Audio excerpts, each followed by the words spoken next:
Welcome to Crave the Rave, a naughty podcast for old school ravers who need a fix of the rave. I'm Lady Bizarre. And I'm Jess the Mess.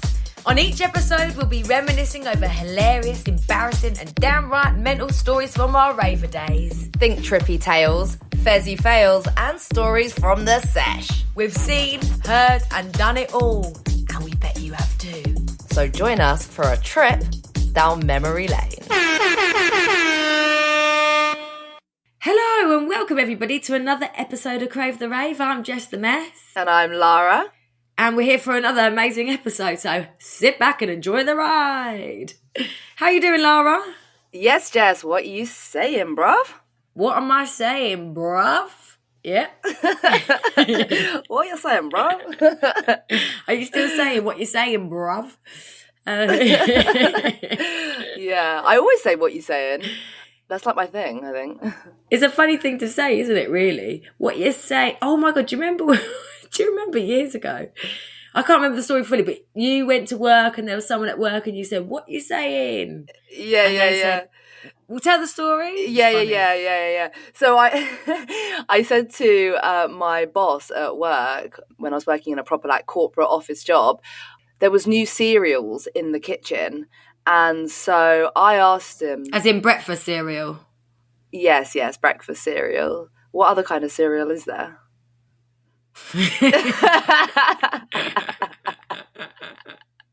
Serial killers?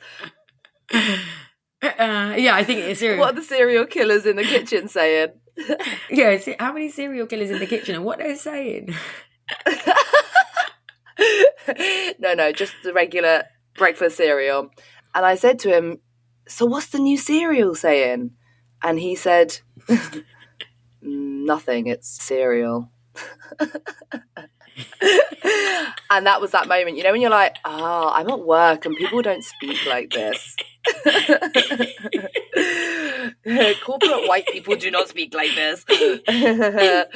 Oh my God, that's so funny. You know, me and Ashley laugh about that one so much that now we do it in real life to each other. We do it to each other all the time. So if someone will say, what's the weather saying? And the other one will turn around and go, nothing, it's just the weather. I love that. That was like 10 years, like 12 years ago. I love that you guys are still... It's so funny.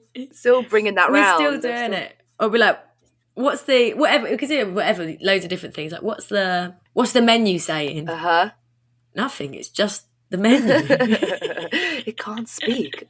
Yeah. I know. It can't speak, it's just a menu. Well, it's funny, right? Because talking of things that you say at work, I remember once also at my next corporate job after that, being in a meeting with like all the directors and things, and someone said something that I agreed with, and I just came out with really loud, when everyone else was silent, innit? And innit? And then I was like, oh my God.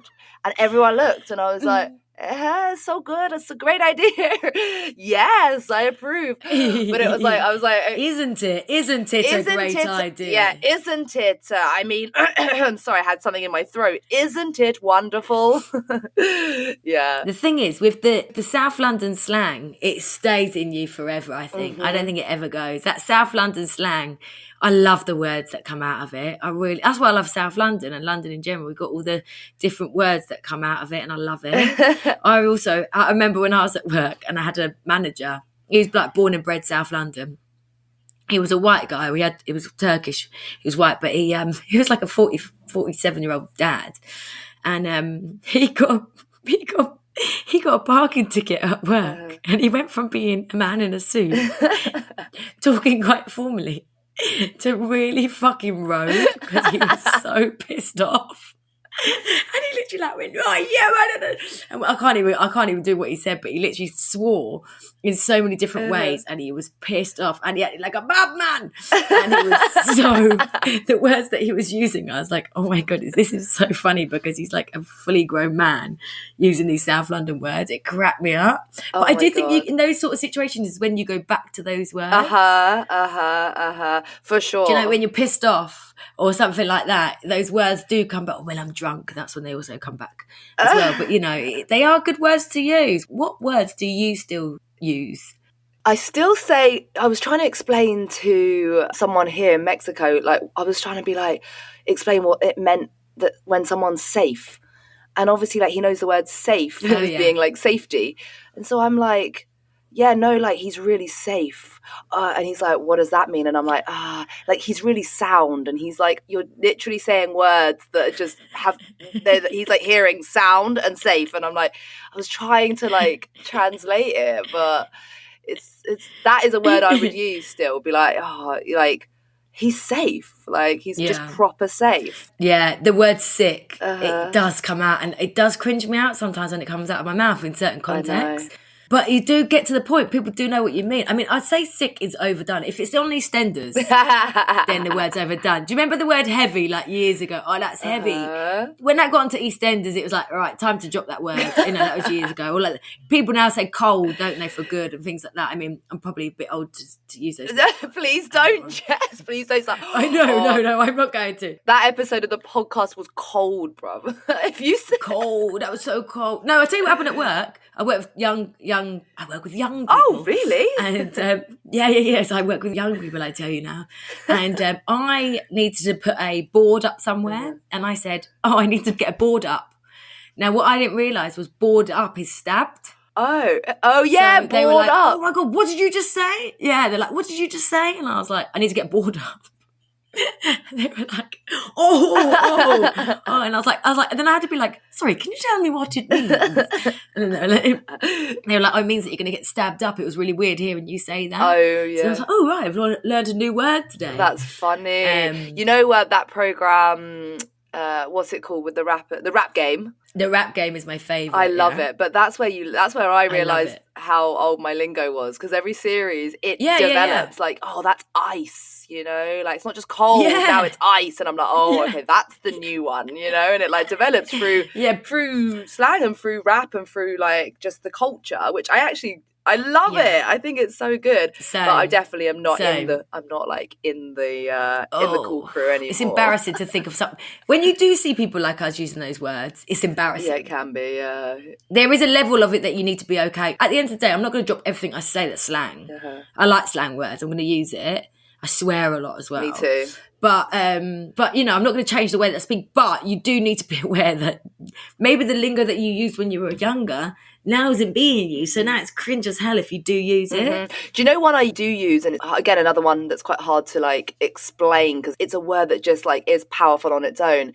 Bait. You know, I mean, I suppose you can say obvious, but like bait is just, there's something about that word that just conveys in a different strength, like what you're trying to say. Like, it's being so bait, like being so obvious. You can say that, but it's more about like the energy of like just moving shiftily rather than like, you know, being conspicuous. He's being very conspicuous. He's like, so bait. Yeah. But also you can have a bait tune. Like, that tune's bait. Yeah. Like, you know what I mean? And so that's got a different meaning as well. Yeah. These are words that like are necessary sometimes. I remember someone that like words like, oh, that was pony, or like whack. You say whack. You 100% say whack. I know. Yeah, but I do it in a funny way because I know that it's not really used anymore. So I like to bring whack back. Yeah, but you also say bonk for sex, and I just think that's so weird. Bonking. Yeah. Do you fancy a bonk? Okay, you're a loser. Yeah, it never. I tell you what, that never actually got me a bonk. Right. Do you remember when I was organising my ex-boyfriend's birthday and I sent a text out to everybody saying, we're going to go and see Chasing Status rather than Chase and... What is it? Chase and Status? God, I can't even remember. Chase and Status. Rather than saying that, I said Chasing Status. And then, like, everyone was like, no, not many people really told me until, like, way afterwards. And then someone was like, you know, you said Chasing Status. But, you know, people that actually think it's Jason's status. Really? Yeah, it was like a thing that people were like, Google would put into Spotify or into Google, Jason. Yeah, Jason status. Oh my God, that's so That's so funny. typical of me not to get the words right for something. Yeah, that is. Yeah, but you're good with language. It's just that you also get things really wrong. But you come up with really funny, clever things as well. But sometimes you say something and I'm like, what did you just say? And then it's totally the wrong word. Yeah, the thing is, around all my mates, I just say the words that I think they are. But then when I'm around people that I need to say the words correctly around, I'm suddenly like, ooh, ooh. Like, I realise I actually don't know the right way of saying many words. I think it's because I'm dyslexic, so like the words go in and they get processed and then come out in a different way. But sometimes some corkers have come out of my mouth as a result of it. We've laughed a lot. Yeah, I was thinking actually the other day about when we went out for your birthday and it was like I don't know, it wasn't even end of the night. It was quite early and like everyone was tired. We drank loads and then we were kind of like, there's two ways this can go. And you were like, yeah, guys, we got to either call it in or call it a day. And I thought that was so good. I thought it was so good. I was like, it's true. There's only two ways this can go. And yeah, maybe let's not say how that one ended then. Cliffhanger. We called it a day. Or what about let's go hard or go yard? Yeah, that's good. Yeah, see, you're so good with these things. It's funny. They just pop into my head the wrong way round, the wrong words, but it makes sense to everybody else around me. If you spoke like that here, people wouldn't understand a word you were saying in Mexico, where I am. What words do they use out there? It's mad how actually different places have so many different words for like drugs and like illicit things. Totally. Well, there's quite a famous tune here that goes, tachas y perico. Tachas y perico, which means coke and pills and coke. Tachas are pills and perico is coke, and perico is a little bird. So I love it. It's like the idea of like you keep going back for like for a line, like you put your nose down like a little bird. That's why they call it perico, yeah. For coke, it's quite funny. Well, that's what they call coke? Yeah, perico, which is a little name for a little bird, like a little parrot. Oh, that's cute. Yeah, right? Cute. I know. It's actually weird, but it's cute. Yeah. What words do you actually use for it? So back in the day, I used to get really anxious and scared about calling up to put an order in. I never used to know what words to use because the words vary so much. Like if you're in North London to South London, it's different. Let alone if you're outside of London. Like there's so many different words for it that I used to get really anxious about what words to use. Yeah, plus you're also like, do I need to speak in code? Is their phone tapped? Is my phone tapped? It used to annoy me when people were overly cautious about it. Don't use those words in the... do you know what? Do one, then I'll call someone else. I'm not having someone really paranoid about it. I know it's all risky, but at the same time, I am asking you for something. Do you know what I mean? Who gave you my number? Oh, fuck off. I mean, that's probably quite wise of them to wonder who gave you their number. You just want a perfect, friendly customer service, right? Yeah. No, but the thing is with those sort of people, with the Joe down the road who's got about 3 pills that he's selling, and he's, he's not a big wide boy and he's acting like he is. That's why. The big dealers ain't like that. Okay, yeah. Well, I mean, what words did you use then? Well, it depends what it is. Okay. Disco biscuit. The Garys. Disco biscuits. Oh my God. Jess. No, of course I didn't. I don't know. It depends at the time. Sometimes I'd even ask people, what am I saying? What am I actually asking for here? Because I'm a bit nervous. Okay. What would you say? Actually, do you know what? You're more road than me. So what words would you use then? So it depends. But like, I think for pills, pingers. No. Did you? Pingers, yeah. Or little ones. Beans. Little ones. Yeah, you 100% used to say beans and get really excited like that when you said it. Can we get some beans? Jelly beans. Oh, yeah, that is you for 100%. I never got into beans. I don't think I said anything other than beans. Yeah. I used to say little ones. I used to think that was pretty cool. And then Charlie. Yeah, but I never used to say Charlie. I think that's very like middle class, isn't it? I can't remember what I said. It's been so long. Gear? No, I never said gear. I hated the word gear. Yeah, give us the gear. I never liked that one. I had a bit more... Get the gear in. I think I was a bit more proper than that. I think I just used to say, give me the Coke. Give me that white stuff. I mean, I've never ever been subtle. That's just not me. No, that is 100% true. What about dizzle? I always used to say for MD, dizzle. I think I just said MD. Am I boring with my lingo when it comes to drugs? MD. What other words would you use for MD? Dizzle, M-dizzle, the diz. That's quite road, isn't it? I mean, you were more road than me, even though you went to private school. Yes, that is true. I was a posh rude girl. That was my vibe. Do you remember years ago I got a text message and it was coming, I got it like we were basically out on a sesh, and I got a text message and it was coming through like every hour and it said, proper grub, nice sizes, banging flavours, something like that. And we were like, what the hell? What does this mean? And I kept getting this same text. Proper grub, nice sizes, banging flavours. And we were like, what on earth does this mean? I remember that. And then we worked out afterwards that it was like someone saying, do you want to buy drugs? But we didn't know. Grub. No. We've never used grub. I now know that is a thing. Proper grub, nice sizes. We were like, grub. That's one of your paranoid friends. Definitely not friends, sorry. That's one of the ones you were talking about a minute ago, the paranoid ones. That's Joe from down the road. He's got proper grub, nice sizes. Doesn't want to say it in whatever. But we were like, what the hell is this message? But the way it was said, we loved it. We kept saying, what's a proper grub, nice size? Yeah, you just went northern there. Yeah. Proper grub, nice sizes. Packet also was another good one. That was very I North. don't like Packet. I like it. It's North London though. I never felt like I could get away with it. North London, Packet. Should we get some Packet? And get a draw. Get a draw has always been my thing for weed. Get a draw. I'd say weed. Weed. I'm not a weed smoker, but if I had to, I'd say, have you got any weed? Yeah, I would never say that. Well, maybe. I don't know.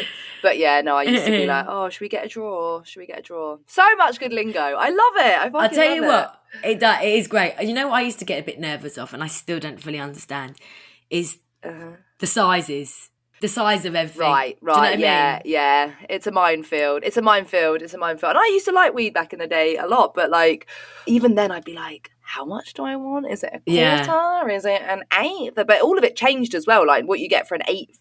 Oh, did it? Was like, when eighth was always a 20 bag. It was a Henry. Everyone used to call it a Henry, right? Like an eighth. And then a tens was a Benz. Right. Benz and an eighth, right? And a Henry, whatever. But a Benz used to actually give you something to smoke. Now, no, there's no 10 bags around. Like everything, you got less for your money, basically. Do you know what? Talking of money, I love the words money. Aha. A score. I easily talk in money. Right. Do you still use that now, don't you? I'm now thinking about it, yeah.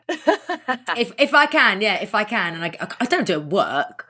No, would I do it at work? Maybe if I went to the shop and I bought something for someone, would I ask them for it? But I don't know. I just think the words for money is really fun to use. We don't speak in cash as much now. That's the thing. You wouldn't be like, have you got a score? Because everything's electronic. Everything's True. Digital money. So then maybe that's also why True. You wouldn't be like, I'm going to the shop. Has anyone got a score? That's so true. Yeah. How much was it? Can you transfer me a score? Yeah. A nugget. It was a nugget. A nugget? What's that, a pound? Pound, yeah. A juicy nugget. Yeah. Pinky? Joke. Oh, you got yourself a pinky there, have you? You don't speak like that. Surely. Only fools and horses. Oh, that's funny. No, but I do, there's funny words to use for money as well. What are they? A ton. Uh-huh. Well, I'm just giving them out to you right now. Here they come. Okay. If you met a dealer and you said, can I have some proper grub nice sizes for a ton? How much is that? A ton and a pinky? That's proper cockney. It's funny whenever people do like London accents, often they'll either go really posh, like they imitate it, or they'll go like Queen's English, or they'll go like, all right, can I have a punnet of strawberry? It's funny. Yeah. Try going to uni in Manchester. Everyone called me Peggy Mitchell. That is you. You're like, please, can you do it? Please, can you do it? I'm like, get out of my pub. But also, talking of that, it reminded me of our friend who's very middle class.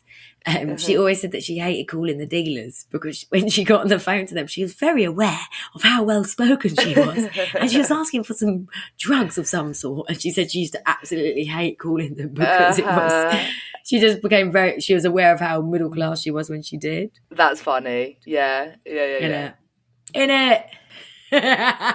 Innit, bruv.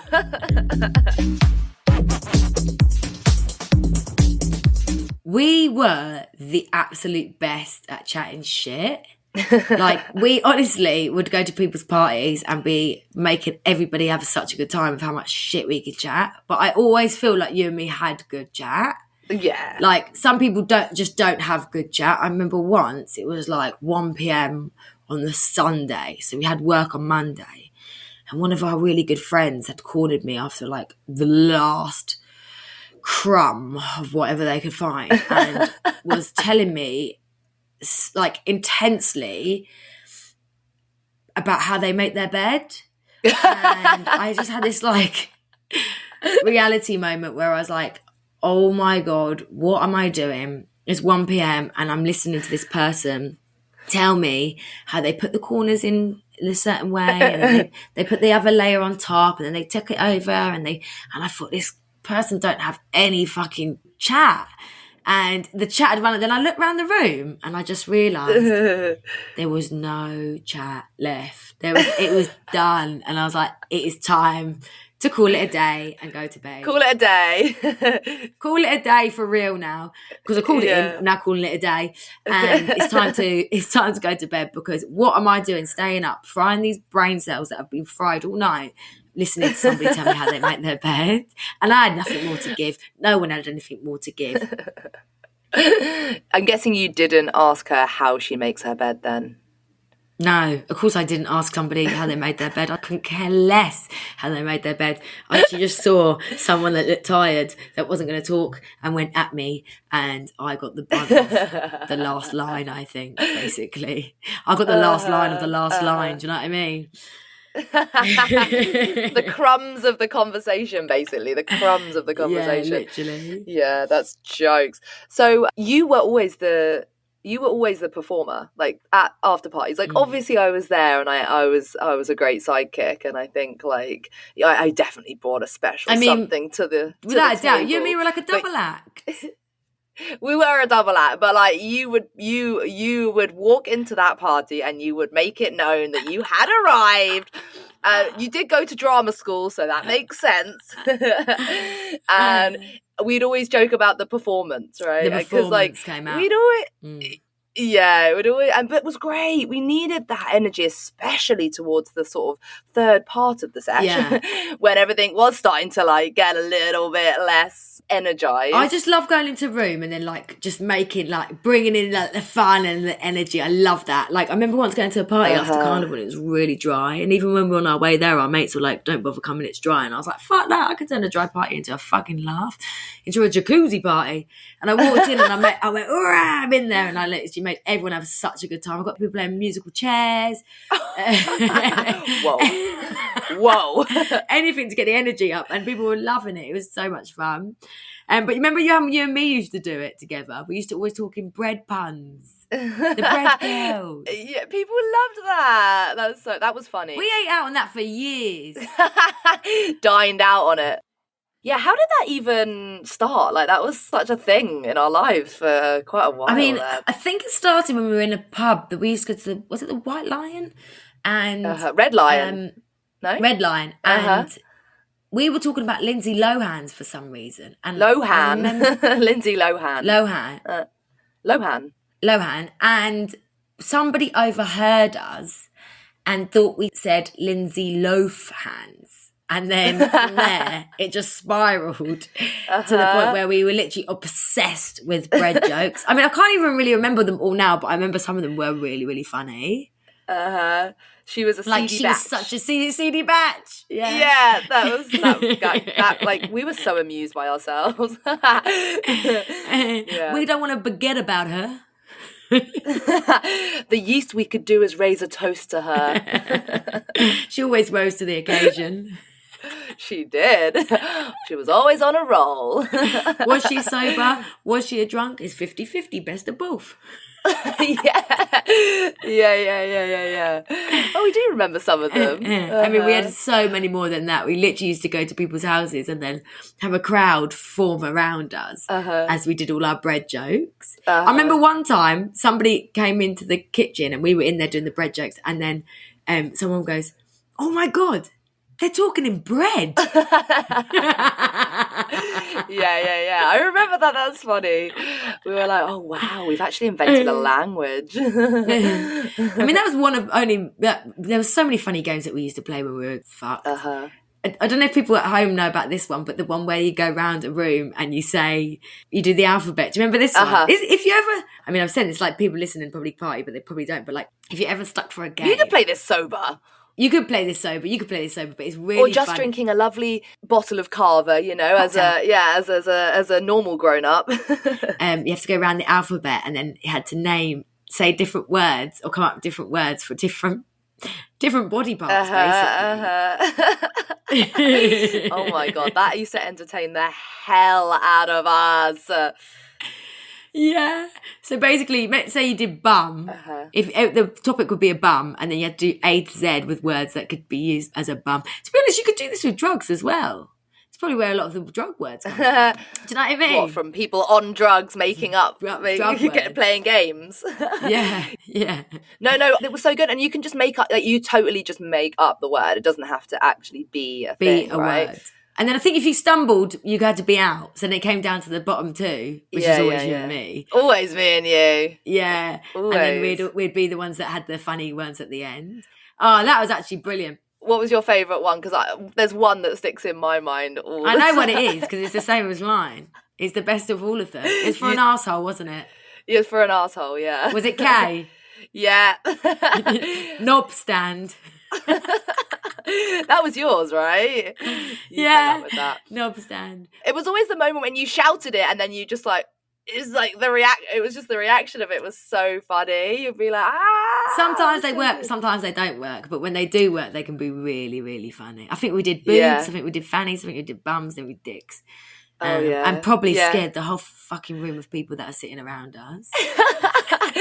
Yeah, we would rinse it. It's reminding me also, do you remember how obsessed I was with the phonetic alphabet game?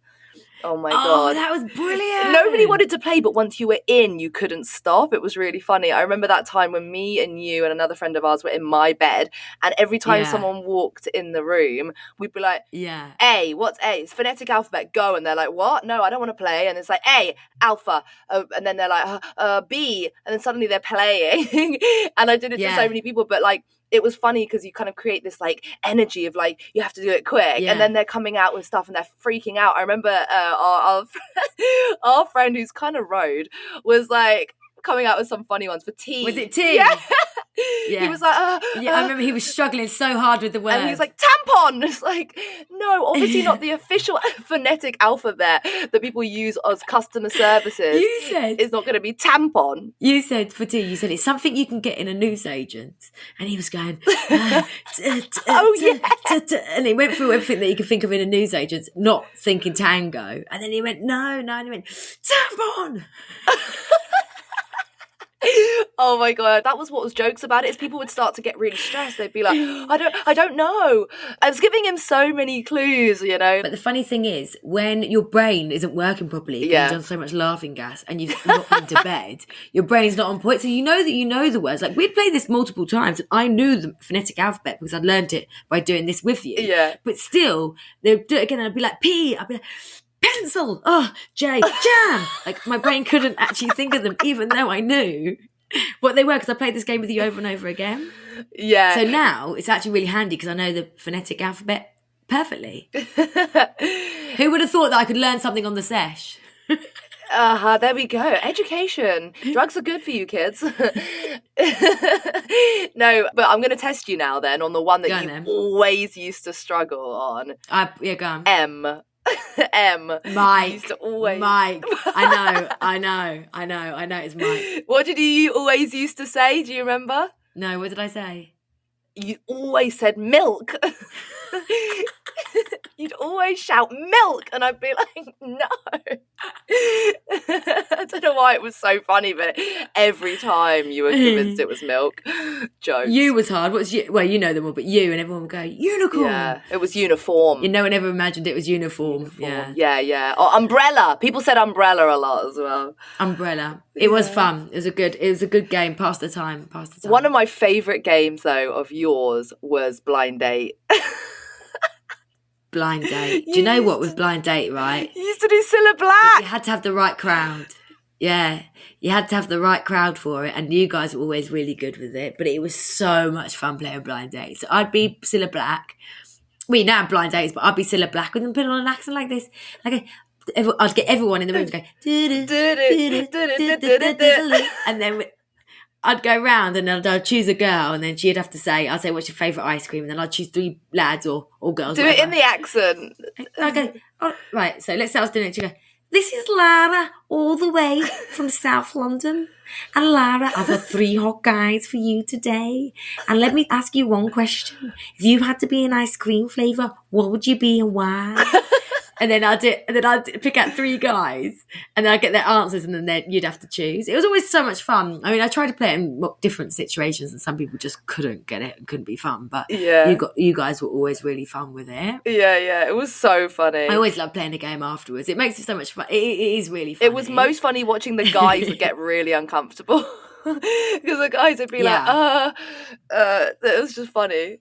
No, some of them played along really well. Some of them were actually really funny with it. Oh, yeah. Most of them were really funny with it, actually. I think men handled it better than the women did. Oh, right, okay. But yeah, that was just me attention-seeking again, wasn't it, really? That was just me entertaining again with the performance. The performance! Oh, you were very useful to have at parties. Yeah, you made it fun. You made it so much fun. I mean, that's why I always loved the afters, really. Yeah. Just skip the main bit and gone straight to the afters. You were the headline act, and I loved it, and I loved being part of it with you. Oh, we had so much fun. We still have so much fun. It's just a little bit different. Well, that is nearly the end of this episode. I have fucking loved chatting shit with you today, Jess.